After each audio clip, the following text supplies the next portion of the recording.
Hi, I'm Ben, And I'm not Zach. and welcome to the Movie Vault. You might be asking yourself, who the heck is this guy? Well, my name's David, and if you're wondering why I'm qualified to be on this podcast, really it's just because I'm here. Yeah, if you didn't know already, which you probably didn't, David runs the studio that our podcast is recorded at, and we've been using it for the last 3 weeks, and he's been very generous in hosting. And we had to let Zach go from the podcast for reasons you probably know. It's Zach. Yeah, he wasn't very good.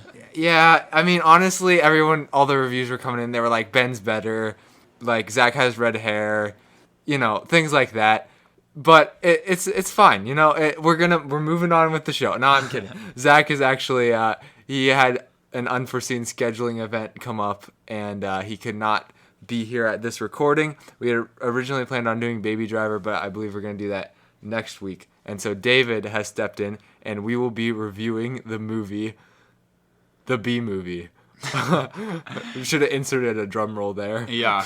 Well, yeah, so we decided to do kind of like I don't even know, like a joke podcast, basically. So we're actually reviewing it, but I mean, it's the Bee Movie. Let's be real. Yeah, this movie, we were kind of looking around, and we were like, what movie can we do that's just gonna be like fun? And we looked at some options, but like with movies that are so bad they're good, it's a little bit of a risk because you could end up just being bored for an hour and a half. But we knew the Bee Movie is the subject of many memes, and it had actually been recommended to us by a listener, and we've been hearing positive things about people wanting us to do this. So we thought we would take advantage of that and do that tonight. So our first animated movie, I guess we should just get right into the plot, right? Yeah, might as well. So I think we're going to do this a little differently. So I'm just going to read the plot, and we're going to kind of react in sections because I'm the only one who took notes. David's such a slacker. Yeah, I'm sorry, guys. I didn't feel myself low enough in life to take notes on a child's movie. But yeah, I took 675 words worth of notes on this movie. You can text me and support me through this journey in life. It gets hard sometimes. So basically, we start out, and there's these bees, shockingly, and they're flying around, and we get stunning animation. I mean, we're going to have to talk about this. This is like... I'm talking like you could not even tell the difference. Like I thought this was a live action movie. I actually had to look it up to tell that it was animation, to be honest. Yeah, this movie was... Pixar needs to up their game. I was like stunned by DreamWorks. It was bees doing their morning routine, which obviously includes flying down the stairs. Yes. Sharpening your tail, using honey for just about everything. Yeah, every conceivable thing. Using your antenna as a cell phone. And we learn that Barry, who is the main character of this movie, is graduating, and it only took him 3 days to get through each level of school because be lifespans. Yeah, right? very, very funny. Yeah, very advanced humor. Lots of jokes in the first minute alone, probably. Very many, actually. And so bees, they graduate and then they go work for this corporation that makes honey. Shockingly enough. Well, they have to work there, which is funny because it's like a cross of socialism and capitalism that I've never seen before. Yeah, bees are like... it's almost communism. They've like have their own section of the political compass. Yeah. Bees and ants, I feel like. I haven't seen anybody try to establish a political ideology based on the idea of bees and ants, but it's probably been done. Yeah, usually people expand the industry further than just honey, but But Barry, he doesn't like this that much. They didn't teach him this in his textbooks, but somehow he figured out that he didn't want to just work the same boring job his whole life. And so what does he do? He decides that he's going to kind of put it off a little bit. And then he sees who all the cool people are, which are obviously the people who get to go outside of the hive. The drone bees. And they're like, twice as tall as him? Yeah, they're like genetically modified. They they breed them. And I was like, well, that seems kind of weird for They probably use some sort of bee steroids that's made out of honey somehow. Yeah. And so he's like kind of hitting on these girls, and they're like, oh, we're gonna play a trick. So I think they're gonna like push him into a bee locker or something, but they're actually like cooler to him than I thought. Yeah. Well, it was funny because apparently what got the girls from the beginning is having pollen all over yourself, which is kind of interesting because it's just like, yeah. So Barry, meanwhile, is so he's talking to these people, and they decide that they're gonna tell him that he can come fly with them, and you're like, oh, they're joking. But the next day, he goes and he flies with them, and then the weirdest thing is that like he has no trouble with this at all. Yeah, like he was just like ready to go.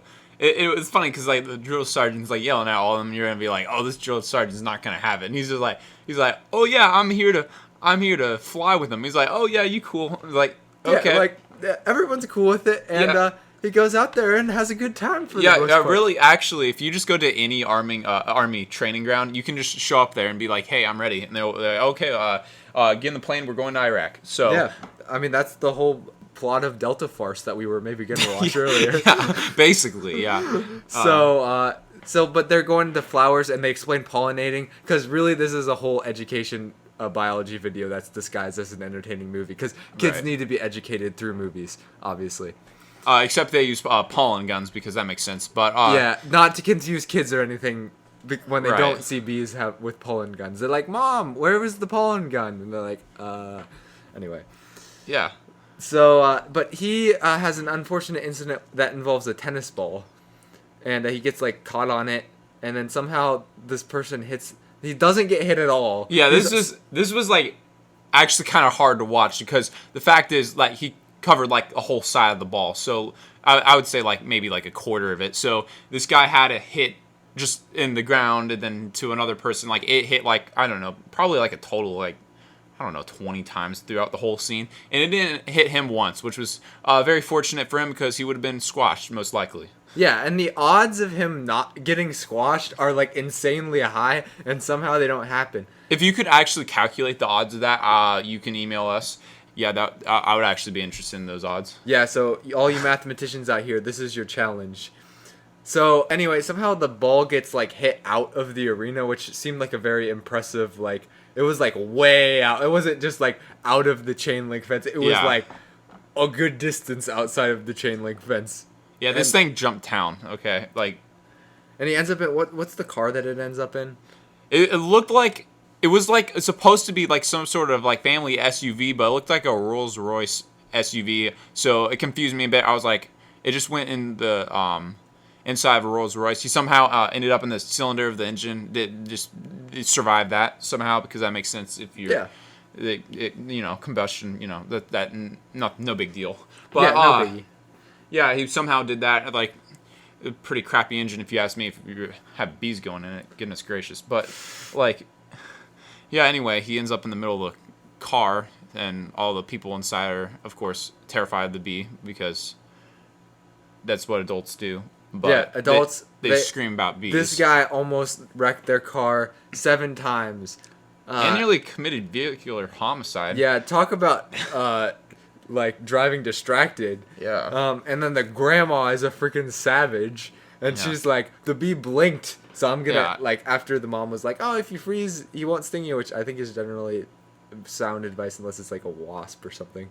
Then they don't even care. Yeah, this grandma must have been like a convicted felon or something because I mean she was at it. She was not having it with the bee. Anyway, he gets out of the car and somehow he's like, "Oh, I'm good," and then it starts raining and bees can't fly in the rain, so he ends up on the window ledge and he re-meets the girl who was at the tennis court who almost killed him like 7 times. Actually, can bees fly in the rain? Like, that's an legit... Here, let me look this up. Yeah. It would be interesting to find this out. I mean, it makes sense that the droplets might be a little... It popped up on search. Oh, so that... They can fly in light rain, but they don't like to. Okay. Yeah, and then the heavy rain makes their wings flow, so... I guess not really. They can't relate. Okay, they were depicting it as basically like missiles flying down on him. So I wouldn't say necessarily that would be like the most accurate depiction. But I mean, we're talking about talking beasts here, so it doesn't really matter. Yeah. So yeah, and so he's in this like apartment, and then the other tennis player, his name's Ken, and then there's Vanessa, and Ken's like trying to kill it, and Vanessa's like, nope, it's a life. We got it. We can't let it just, we can't just, hit it with a Vogue magazine. Yes. Apparently they have different ratings of death for how many pages per magazine or something like that. And I wish I could do a Patrick Warburton impression because he was like, oh, I don't know. I can't do it. He just has a very iconic voice. Yeah, he plays Ken. And then so he's like, oh, I gotta. Barry is like the bee, is like, oh, I gotta say my thanks to this girl because she saved my life. But bees aren't supposed to talk to humans, but Yeah, apparently fun fact, it's illegal actually. it's illegal. So we had a Toy Story premise going on here, but apparently it's like not as big of a deal. Yeah, as it because was like the rest of the movie kind of like ignored the fact that it was illegal, and basically every other bee yeah. ignored that rule. In Toy Story, they were like at the last possible second in like the most stressful situation. They were like, "We gotta talk." But in B movie, they're like, "Oh, I need to say sorry to her. I gotta talk to her." Yeah, it's very different. Different writers, Pixar, DreamWorks, you know. Yeah, but I think DreamWorks probably takes the cake every time. Yeah, especially in the animation quality. And If it's you watch Despicable Me. Oh you know? yeah, Despicable Me, excellent animation quality. So this is where we get the iconic "You like jazz" scene because he's trying to figure out what to say to her. And anyway, It seemed like such a random interjection. Like it's like I don't know what on Yeah. earth they were. Yeah, it was weird, and obviously that's the big meme, you know, Yeah. like the "you like jazz." I mean, Yeah. it is fun to just say it over and over again for some reason. But he ends up talking to this girl, and they like hold hands, sort of. That was weird. Yeah, that made me a little uncomfortable. I'm gonna be honest, but yeah, but you think, oh, they get a nice relationship, and they get accepted by the bee community, and they all live happily ever after, right? Nope, that's not true at all. No, so he goes.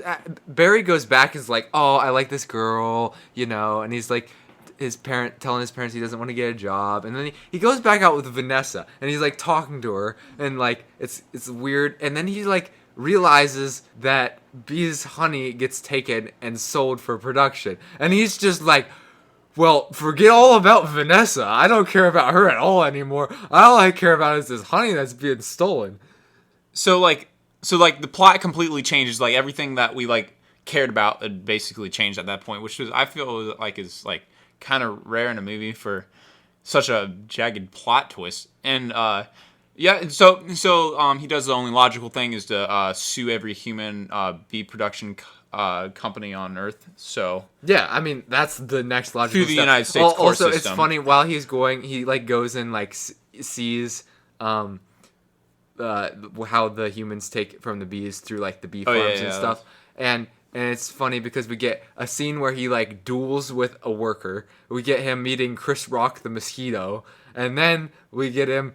The funniest thing in this whole movie might be the bee workers who are like crap talking the bees that they're about to smoke. Yeah, like I don't know what on earth this is about. They're like, ha, these bees are so stupid, and it's You know, their brains are small. Like, Like, oh my gosh. like this is like they don't care about bees at all. They're like a whole like it's like a prideful thing. Like this is definitely how yeah, beekeepers are. yeah. Like. You know, after people serve prison sentences, they actually go straight to bee farms because that's just how it works. But no, like these people were like actually like trash talking bees before they went and smoked them. I don't know if that's how it happens. Like I don't have any insight on that. But Yeah, like, I mean, that could be how it normally happens. but I feel like that seems a little bit odd to do, to say the least. But Yeah, to say the least. But anyway, he is about to sue all of the humans, and he uses Vanessa, I was gonna be a lawyer, but I became a florist girl,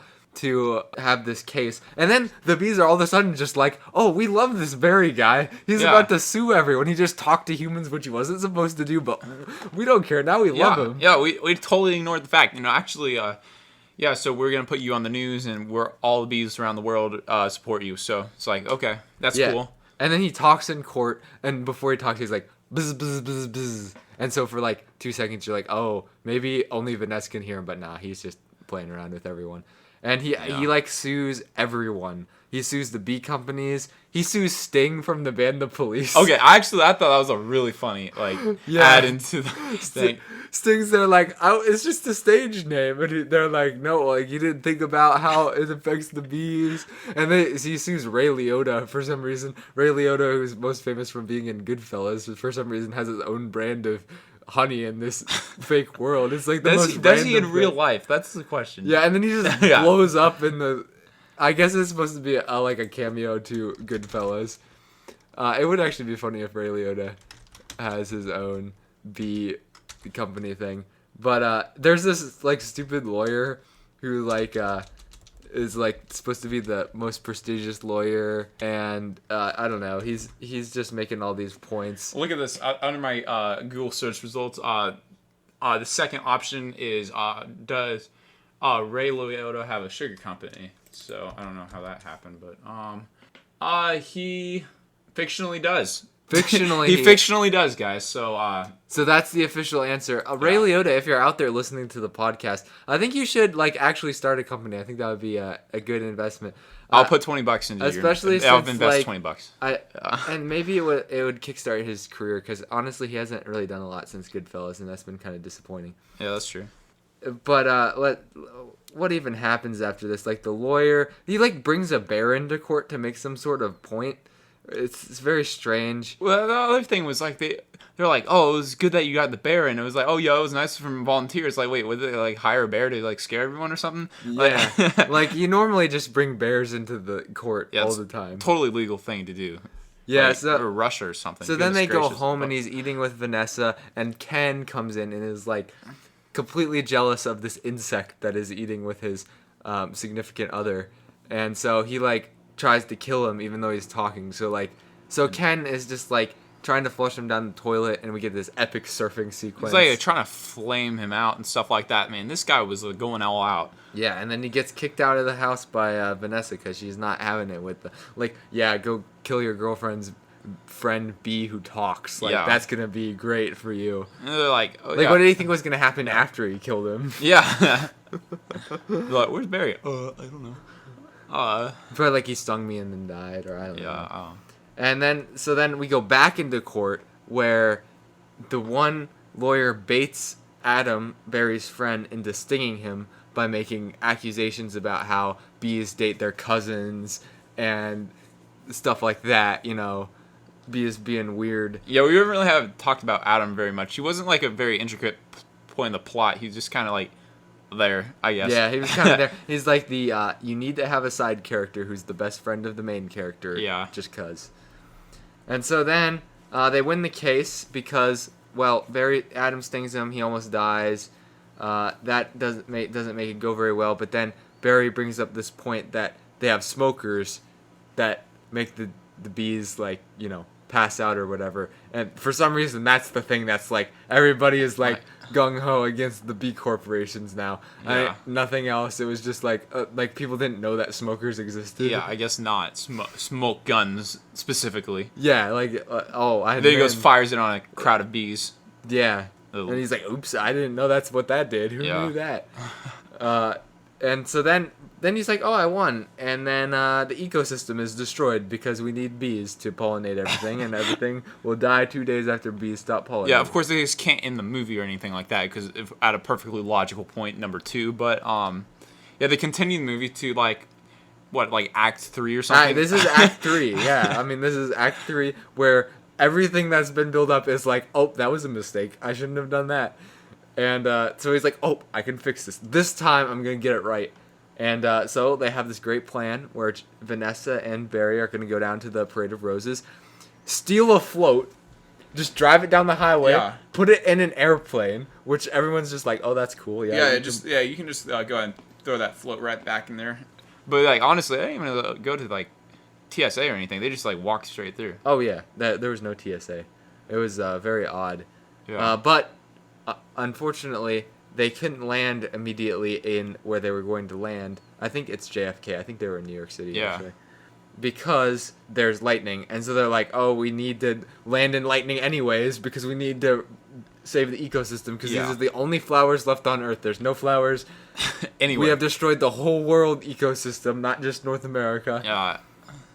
and so they go in, and then Barry goes in, and he accidentally knocks out the pilots because they're freaking out because he's a bee. Yeah, rather he knocks off, and that's a reoccurring theme that everyone's morbidly terrified of bees or something. Especially like that. honeybees, which are obviously the most intimidating bees. Yeah, on oh my the planet. goodness, these people were genuinely afraid for their lives or something like that. They were they were driving the plane. They were like, oh, forget this. We got a real situation on our hands. Yeah, exactly.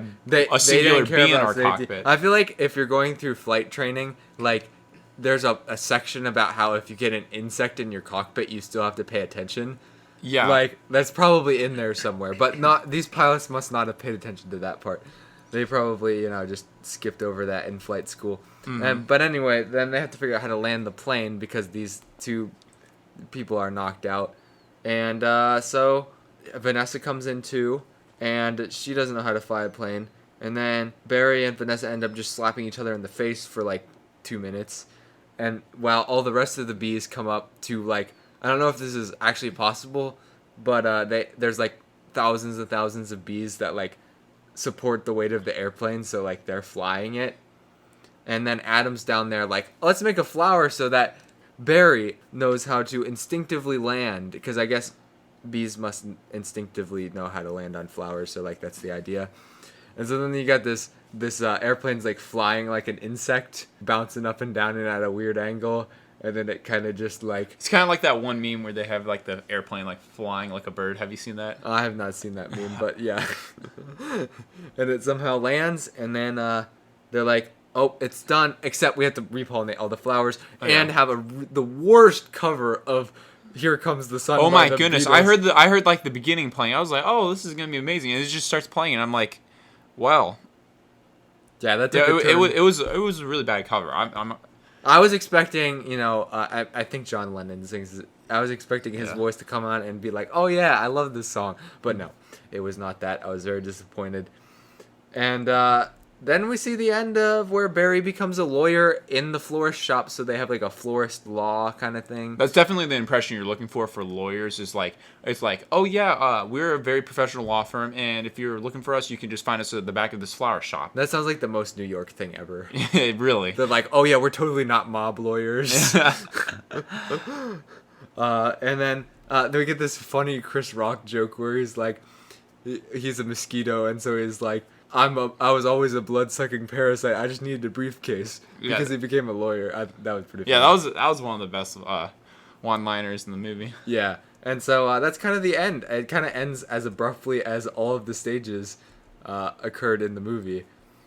And, yeah. So you might be asking yourself, how on earth are we going to rate this movie? And the reason is because of the cover, we're just going to call it a 1 and call it an 8. No, not really. Oh, yeah. But, yeah. Yeah, no, it's better than that. I feel like you can't really compare this to a lot of the movies that we've just done, because we did Good Time and Once Upon a Time in Hollywood, which were both like very stylistic, very intense movies, definitely aimed at adults. And then we had The Notebook, which is more aimed at teenagers probably.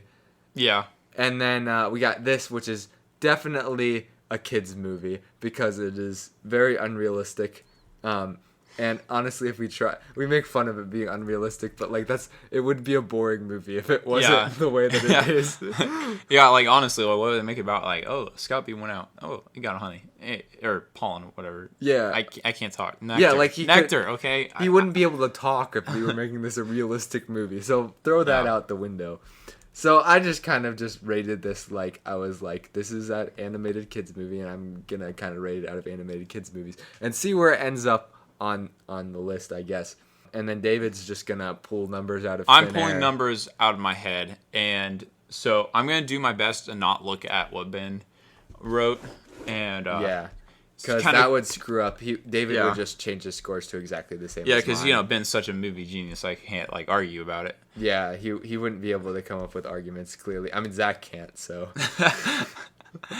And Zach's gonna listen to this, and he's gonna say something next podcast. Yeah, Zach's gonna try to defend himself next podcast, I'm sure.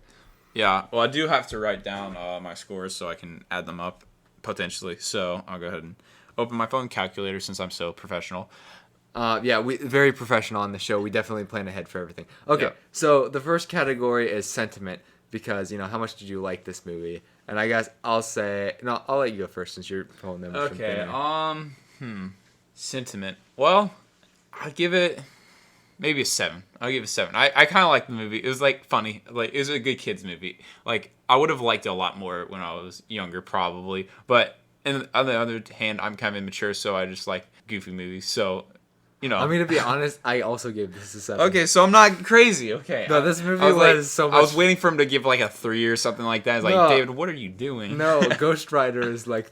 No, Ghost Rider is probably lower than a 3, honestly. Okay, Ghost Rider might be one of the worst movies I've ever seen, and that's not saying a lot, but I mean, Yeah. I haven't seen a ton of movies. I'm not Ben, but Yeah, Ghost Rider is pretty bad. We always like, ripping on Nicolas Cage movies in our spare time. Yeah, I mean, this is a fun movie, and Jerry Seinfeld is funny, and Chris Rock's funny, and there's a lot of pretty decent one-liners in here, and goofy stuff, and a lot of it is just weird and doesn't make sense. Yeah, exactly. Like, is the bee falling in love with the human? Like, what is going on? yeah, that might be the weirdest character arc we had in the whole thing, where it was just like, oh yeah, is he gonna like get with this lady? And thankfully they didn't go too far into it, so we didn't feel that kind of discomfort. Yeah, it is a kid's movie, so Yeah. they can't make it too weird. Okay, so next is moral or message. What's the message of the movie? I give this a 5. What would you give it? I give it more like a 4 because it didn't really have very much message. I guess you're right. The only message I can really think of is like environmental, like make sure you don't like mess around with the environment. I don't know, but yeah, I mean, I think that if honeybees really did sue everyone and didn't produce honey, it probably would have some negative effects on the ecosystem. Did they realistically portray that? No. Not I at all. don't think so. But make sure you read your Honey Nut Cheerios boxes and don't kill all the bees. People, we need bees, I guess. Yeah, fun fact: my uncle is actually the creator of the honeybee on the Honey Nut Cheerios box. So Yeah. that's the fun fact of the day. So that's our fun fact section. Next week we'll have to come up with a different one. Yeah. Character arcs. I give this like a 4. Like, I was so give confused. another 3. I'm gonna be honest because I've like Now David's just rating everything one lower than me. yeah, I think so thoroughly of my votes. No, I give it 3 because, like, I don't know, it just didn't feel. I don't know. First of all, I didn't feel like it was worthy of a 4, but I didn't feel like it was worthy of a 2. So Yeah. I thought this through. No, but really, the character arcs seemed kind of like random. Like it didn't really seem like much was accomplished at the end because Barry didn't develop at all as a character. Like at the beginning he was like, oh yeah, what I need a job, and at the end he was like, oh yeah, I got a job, and that's about the entire growth as far as I can see. What do you think? Yeah, that's why I rate it low. I probably could have rated it lower, but I don't change my scores typically because then it's just like I just changed it because anyway, it doesn't matter. He doesn't give in to peer pressure, folks. But. Yeah, I don't. If I was on a pier with you, I wouldn't give in to any pressure that you applied to me. Good to know. So, yeah, I mean, yeah, the character arcs were kind of weak for the most part, and it was kind of disjointed. So, yeah, the development was like oddly structured, and a lot of the characters were just strange and didn't feel like they really had an arc. Like his parents and Adam, and I don't know, even Ken, and Ray Liotta didn't really have a character arc. So we have plot next. I gave plot a 5, which seems extremely generous at this point. I give it a 4, but you know what's gonna happen, so I'm just gonna give it a 5 as well. I mean, it was a fun plot. I like the plot because, well, for kids, it's actually really great because, like, if you have any, like, attention deficit, then you can just, like, you can stay on this movie because it's changing, like, every 5 seconds. Like, but, like, for me, for someone that, like, gets invested in the plot, like, it was just felt, like, really chaotic and kind of random for the most part. I definitely thought the same way. It's like they would, like, start one storyline and then just completely change from different directions, and it was just really, really strange. Every time you thought that something was going somewhere, it would go different, which isn't always bad, but it didn't really serve this movie well. And it was just strange things, like he just left Vanessa when they were shopping. Like, I didn't really get that. Like, he didn't even say goodbye. He was just like, I'm gone. I'm out of here. Yeah, and they also had a lot of conflict. It didn't seem like they were a very good couple because they, like, fought over literally everything. It seemed like like any conflict shows up, like they're fighting. And so did Ken and Vanessa, but that was somehow like a worse relationship. I don't know. It was weird. Cinematography. What on earth is an animated film? Like what? You just have, I guess it's animation quality. 10 out of 10. No. Oh, obviously. I don't know. Like it's a style. I understand that. It's a style. So like I was saying earlier, like with Despicable Me, they obviously didn't make Gru look like some sort of Russian criminal or something like that. That's not what they're going for. They're really going for like a goofy look. And then the rest of the like children or whatever look like practically normal. So it's a style. It's different depending on the movie. I don't know. For this one, it seemed like they went pretty normal with the characters. All the characters, they like some of them were overemphasized. I noticed the most was the cars were very overemphasized. The lawyer pulled up in like this really weird looking car. I don't know what it was based off of, if it was even based off of anything, but they like it was very overemphasized style. So everything seems like bigger than it should be. Like cars taller than there always are and stuff like that, and then the lawyer's car was lower to kind of give that feel where it's like 1 foot off the ground or something. But it's an interesting style. So I don't know. I don't know if I'm necessarily a fan of it, but I don't think it's a bad style necessarily. What do you think? Yeah. So my number rating was 5 because I think it's pretty average. I would give it a 6 probably. So David's a little bit above average on the score for the animation quality, I guess. This is like Pixar has been leaps, like all joking aside, is like leaps and bounds ahead of DreamWorks in terms of like how beautiful their animation quality is, but DreamWorks doesn't necessarily usually go for that in their movies either. Like that wasn't like the point of this movie or Despicable Me, well, which is I guess Illumination technically. That's a good point. Yeah. I think How to Train Your Dragon is DreamWorks. That I haven't really watched past the first one, but I think those might be pretty nice looking. But like Shrek, and if you go back and watch Shrek now, especially, like the animation quality is like really poor. But for sure. So you have to think about this is like I actually don't exactly know how old this movie is. I think it's like 2007, so it's like 13 years old. So obviously, maybe at the time it was all right, but now I think it's pretty average. Yeah, if you think about it, like The Incredibles was like what 2003 maybe, 2004 maybe, yeah, somewhere around that. Somewhere around that time, and it actually didn't have very impressive animation by today's standard. If you go back and watch it, if you watch Incredibles 2, it's a lot better animation. Oh, much better. But Incredibles storyline is so much better than Incredibles 2. Yeah, like a lot better. The Incredibles 2 was pretty whack, I'm gonna be honest. The one older animated movie that I always loved the animation style of is Finding Nemo, because I think it's just so like beautiful and it like really shows the ocean, even though the quality isn't as good. But Finding Dory is technically better animation, but I just think it ruined.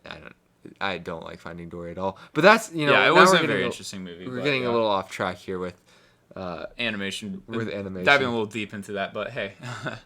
So originality. This is an interesting one. Wait, did you give? I did. Cinematography. Yeah, you gave it a 6. Okay. Yeah. Originality, I gave a 7 because like it was kind of an original idea. Like I don't think up to this point anybody's made like an animated or non-animated video or movie or video or likewise anything about bee. Yeah. And what would you compare this to, like Bug's Life or like ants? Yeah, that's a good question. Like, but they didn't interact with humans. No, Bug's Life was definitely, and ants were both definitely before this. Yeah, it was 1998. So yeah. So, but those movies that were drastically different from what this movie was trying to do. Mm-hmm. And I think this movie was just, comedically better too. Yeah. I give it a 6. What did you give it? You gave it 7. Yeah. So I think it's like it's pretty good. It's not like perfectly original, but I think for what they did was pretty good because we're taking like a bee. Like I honestly I couldn't really come up with that much of a movie about a bee. They basically came up with 3, so they could have made this B movie part 1, 2, and 3 if they really wanted to. I'm glad they didn't, though. That would have really ruined everything. Yeah, it really would have. So next we have acting. This is an interesting one. Well, actually, I guess I don't know. It's kind of interesting because like they have like infinite takes, obviously, with voice because it seemed like everybody was really awkward. I don't know, like hard to say. Like Vanessa seemed like extremely awkward when she talked, Yeah, It wasn't. It I wasn't. definitely saw that. Yeah. She didn't seem like convey emotion. It just seemed like reading lines off a script. So, I do. Do you know who played her actually? Renee Zellweger. The name sounds familiar, but I don't think I've really watched any of these movies. I've heard of these movies. She was in Dazed and Confused, Jerry Maguire. It seems like she was in something. Let me go to her filmography. Oh, she was in Chicago. I think that was like nominated for an Oscar, and she was in. Oh man, yeah, she's just been in a bunch of stuff, but nothing like that is like groundbreaking. She was in Shark Tale Huh. and Monsters vs. Aliens. So yeah, Renee Zellweger. This probably is not her best movie, but Yeah, and the other thing is, it might not even be on her because it's kind of hard with an animation. Because when everything's CGI, it seems like it's harder to convey like the situation you're in, and you're also not like having a real conversation or anything like that at all. Even if there are filmed separate times, if you have different shots, but I'm guessing they were all recorded separately. Yeah. Because I think they maybe are changing that, but generally that's how they did. Yeah. Used to record them. Chris Rock is really, really good in his small role. Patrick Warburton can do no wrong in any movie. He's just like the perfect voice actor, kind of. Yeah, kind of like the Chad voice of. Although I think that this role didn't suit him as well as something like Kronk in The Emperor's New Groove did, which is probably his most. Oh, Matthew Broderick was in this. So Matthew Broderick from Ferris Bueller's Day Off. And also the voice of adult Simba in The Lion King. Interesting. He played Adam. And Jerry Seinfeld, obviously a very well-known comedian, and I think he might have written this movie. Yes, he was one of the 4 writers of this movie. And then John Goodman, famous. He was whoever Leighton T. Montgomery, that was probably the lawyer guy. And then Oprah was in this movie as the judge. Interesting. So she gets to hit the hammer down. And obviously Ray Liotta and Sting were in this too. So interesting cast of people.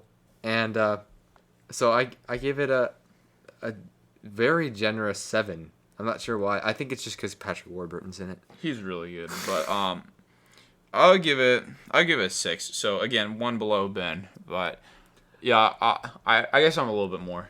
It's more because critical. It's more. I guess David's just sorry. He's just more critical than I am. Yeah. I think Renee Zellweger. I was just like, it's not her fault. It was just a weird style thing. I don't think it's. Yeah. Honestly, you can't really know who to blame it on. But I mean, as far as looking at it as like a movie, like that, a 6 is kind of where I'm looking at. And then style is our last category. I gave style a 6 because, it's a unique style, sort of. Animation's not the best, but we get bees driving cars. Why would you drive a car if you could fly, Yeah. in a tree, in their Tree City thing. Mm-hmm. And lots of interesting things going on, but I don't think it's, like, crazy good. Yeah, it was actually interesting because, like, they had to make a big bee factory and that kind of stuff. And, of course, you will never guess this, but I put mine 1 below Ben yet again. And this time I actually predetermined that, so... yeah, no one has to believe me, but... So, yeah, it was a 5. David it will definitely have a lower score than me because he rated everything, almost everything, 1 lower than mine. So I ended up being 46 out of 80, which is 57%, or maybe rounded up 58%. And then David's was 42 out of 80, which is 52%. So 5 percentage points off from each other.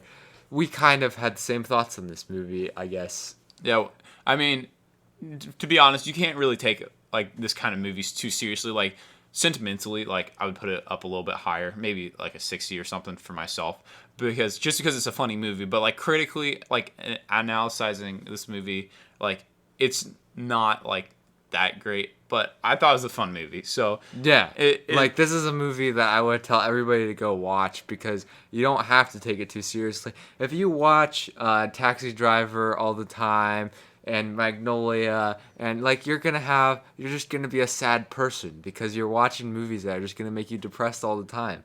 You need to go out and have some fun sometimes, and just watch something that is like kind of goofy and stupid, and you'll laugh at. Maybe there's better movies that are more goofy and stupid in a more funny way than the B movie is, but this one's pretty good, and it has meme legacy now because of the jazz line. So you gotta watch it for the meme at least. Yeah, of course, and yeah, and it's also a family friendly movie, so you can't have every movie for kids. So one that at least keeps me interested and keeps other little kids interested. I mean, it's kind of a win. Yeah. Yeah, I think Seinfeld, maybe his greatest achievement, probably not, but I never really watched too many episodes of his TV show, though. So, and I guess we'll probably kind of wrap things up. Zach should be back next week to do Baby Driver, and if he's not, we will most assuredly let you know of our change of plans. We've been getting more viewership from different places. It's been cool to see all the different states and countries representing. And we got our first low review on Apple Podcasts, and they didn't say why. So if you are the person who gave us a low review, I don't mind that. Just please tell us why. I would really like to know because we're trying to get better. And if you give us positive reviews, thank you. You can tell us why you love us, but you don't have to. Like, we're definitely not asking you to do that. And if you want to email us, thoughts, suggestions, just want to talk to us, just need someone to talk to, maybe we'll respond. Our email is themovievaultpod@gmail.com, or you can DM us at our Instagram account, which is @themovievaultpod. You can also follow us on Twitter, where we don't have any followers and we don't follow anyone. I'm not following them. So. At the Movie Vault 1. I think I tweeted one thing on that account. So you can if you want, but you definitely won't be too impressed with it at this point in time. But maybe if you email us and tell us that we need to get better, then we'll work on it. Or if you leave us a low review and it's like, their podcast was pretty all right, but they didn't have anything on their Twitter, so I have to give it a 1 star out of principle. Honestly, it's probably your girlfriend that left it 1 star for giving the Notebook lower rating. That's actually probably true. There were some people in my life who were a little disappointed at my low Notebook score. And people like the Notebook, Yeah, I mean, it's not my kind of movie. Like, I mean, I rated the Notebook like around the same score that I rated the B movie. What did you rate it? It was somewhere around. Let's see. I had it at 50%. So I rated the B movie higher than the Notebook. Yeah, your girlfriend's gonna be really, really impressed with that. But yeah, she will be. We'll talk about that later. That's a worry of a different time. Yeah. But if you're wondering, I've actually been here for all the movies. David. So it's not like I have no idea what I'm talking about with the Movie Vault or whatever. So yeah, David has been a big supporter of the Movie Vault, and hopefully will continue to be. And hopefully this won't be his last time on the podcast. Maybe we'll get a podcast that has him and Zach. We haven't exactly tried the 3-person setup with our 1 mic. Yeah, but we might try that sometime, especially if you say that you like it. Yeah, and leave us an email or whatever if you think that I should go away or stay, because we like to hear feedback. I mean, we are critics, so if we get criticized, we're not gonna. We can't take it. We can't take criticism. We will cry. Yeah. We will stop recording, which is probably what people who give us bad criticism would want anyway. So that would really be defeating the purpose of that. Anyway, so we should probably wrap it up. And we have this new thing that Zach's not here, but we were like, we like said peace out, but we were like, oh, we need a better motto because like every podcaster says peace out. So at the end of every episode, we are now going to say, now we're closing the Movie Vault. See you next time. Or something like that. And so I'm going to say that. And hopefully next time I won't have to explain it. All right. Kind of an awkward ending, but yeah. And with that, we're closing the Movie Vault. Goodbye.